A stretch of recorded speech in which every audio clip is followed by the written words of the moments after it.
Hi, everybody. Amazon sellers. This is Chris McCabe of e-commerce. Chris, I'm a seller consultant, former Amazonian, and I'm here with Emma Shermer Tamir of Marketing by Emma, and we're both speaking at Prosper. That's one topic we wanted to talk about. I'm at the seller performance panel. I'm doing the workshop on protecting yourself from black hat tactics, preventing attackers from getting at you and either getting your listings down or hopefully not your whole account suspended. You are talking about listing compliance. You're speaking on the last day, right? March 25th? Yeah, I'm speaking on the 25th. I'm co-presenting with Joe Hansen, and we're going to be doing listing teardowns. So really digging into the nitty gritty of what a lot of people do wrong and then what you can do right so that you are compliant, but also hopefully generate as many sales as possible. Right. So what I've been talking to Emma about quite a bit lately is this concept of customer trust, right? Buyer experience is what Amazon cares most about. And you've said a lot of interesting things about if your listings aren't 100% up to snuff, you might get warnings and policy violations, maybe even an account suspension from Amazon. But what about the customer side in terms of people appreciating the content of your listing and feeling like they can trust you with a good enough product if the listing is sort of so-so or what? Maybe even worse than that. Yeah.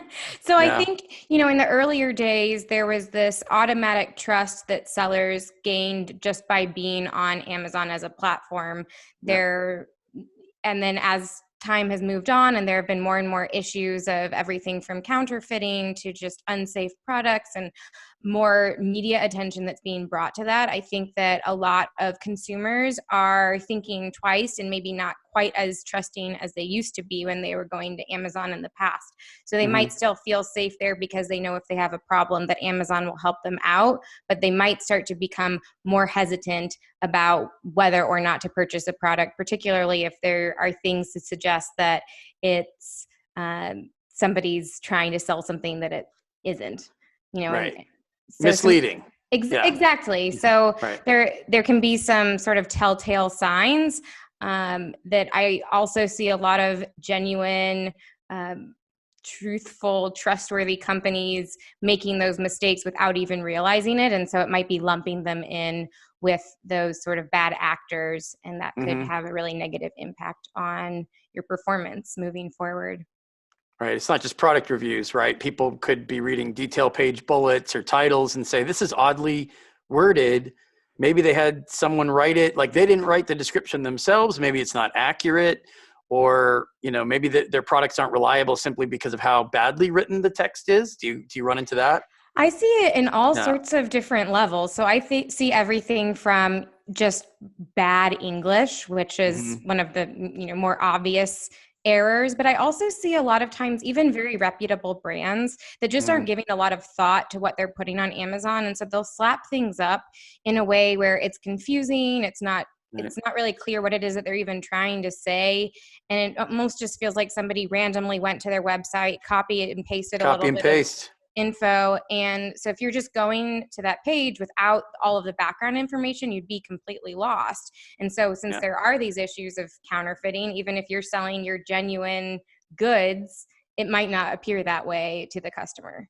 Yeah, that's the interesting thing about people who see badly worded English or phrases that don't ring right. They might think either, like you said, it's copy and pasted from their site out of context, or they'll be thinking, oh, is this a fake product, even if it's a branded product, a private label brand. Right. So you're undermining their faith in the authenticity of your own private label brand with poor wording. Yeah, it's crazy. And there's so many things that people are buying on Amazon. You think of Amazon as all of those products that you're going to be using with frequency. So if you're going to be making a really big ticket purchase, you might not go to Amazon for that. But those things like your dog treats, your supplements, like those are a lot of things that people like the convenience of Amazon for. They also probably don't go to order something until they're out and a little bit desperate. So the fact that they can get it so quickly obviously has a big appeal.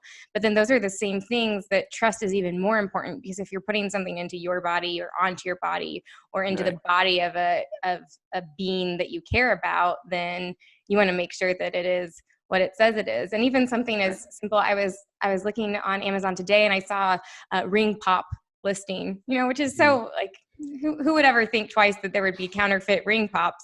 But the image of the ring pops didn't actually line up with the flavors that they were saying. Oh, okay. And so it's something really small, but it gives you that pause. And anytime that you have that pause from a customer perspective, it starts to maybe seed a little bit of doubt, and you just don't want to do anything that would be creating an opportunity for somebody not to trust you. Right. And a lot of buyers don't understand how this works. They assume Amazon is the biggest, data-driven company in the world. They've got algorithms, they've got automated flags that'll grab inaccurate information on a detail page, and someone will study it, and it will only be live posted on the site if it's correct. And they don't understand that there's a lot of catalog mistakes, and they definitely don't understand some of what I see, which of course I've had clients who had detail pages changed against their will, changed by some unknown catalog abusing party just to, a competitor, just to attack them. And so all of a sudden, like you said, something you put into your body, of course you want to evaluate how safe that item will be before you buy it. And if there's text on the page that says, this item is not good for you. I mean, people had their pages defaced. This is a big black hat tactic that I had to help close. And this is one reason I'm doing the workshop on how to defend yourself against black hat tactics, because of listings abuse. And people calling me up or emailing me who said, these aren't our images, somebody swapped them out. And these are terrible quality images in their place. Or the bullets on this page have changed and there's all these strange words on here that aren't from us. So I don't know how often you've heard about that, but it undermines faith by design. It undermines faith in those products. Sure. So fortunately, I guess we kind of interact with people in different phases. So fortunately, we don't see a lot of that, but I do know that goes on. And even just as a customer, I see that happening where, I'll be looking for something. Like I remember recently I was looking for something to help with my dog barking, and all of these products had these great reviews. And then you go and you scroll down and you see that actually all of these great reviews are for totally unrelated products. And that obviously the listing was taken over by some nefarious business. So yeah, that's the ASIN merges are less common now, less frequent, but throughout 2019, that was a huge problem, to the point where I think sometimes Amazon just gets pushed to the point where they have to do something. Too many ASINs are impacted. It's undermining faith in the catalog, right? The accuracy of the detail pages. So that's what this is all about, right? You said customer trust. And it's interesting that you've got people who need help rewriting certain text for their title, or to bring out the best the best parts of the product and magnify what people will be most interested in. And then I'm there trying to help, if their listing's attacked by, like you said, nefarious parties who are putting as much dirt in there as possible and as much bad information. It's like a counterbalance. You're trying to do all the positive stuff and I'm trying to get all the negative stuff deleted. We just end up meeting in the middle on some of these people. Yeah, well, and there's also people that kind of fall in between, where they're not necessarily aware that they're doing something they shouldn't be doing, but that can still get them into a lot of trouble. So if they're not being really clear about who shouldn't use their products, if they're trying to make things sound better than they are, and so they're having, a lot of returns and stuff like that, I think that people tend to, in their minds, equate marketing with just creating this really glossy, larger than life idea of what things are. And I think that to a certain extent that was the case in the past, but as customers become more and more savvy with internet shopping, they understand when somebody's just kind of trying to use a lot of hyperbole versus versus actually being honest. And why would you want to be creating all of these sales with people that are not actually the right fit for your product? So whether you're not being honest about your product's shortcomings, or you're not being clear about what it's not compatible with or not good for, any of those things, it actually shows a lot of trust to say this isn't for you, or you might want to be a little bit cautious if you do X, Y, and Z. If you're looking for it. I completely agree. Yeah. So. Well, you probably dealt with some people who had unsubstantiated health claims, right? And they didn't even realize that they might get into trouble for saying, cures this, or very well known. I mean, you've had that, right? Yeah. Well, so understanding what you can and cannot say according to the FDA is something that's even beyond what Amazon allows. And you need to be very cautious with and it's things that you might not even realize would fall into that category. So it makes more sense that you would think that supplements, how you're speaking about them, you would need to be a little bit cautious to say this cures some cancer or some really bad diseases.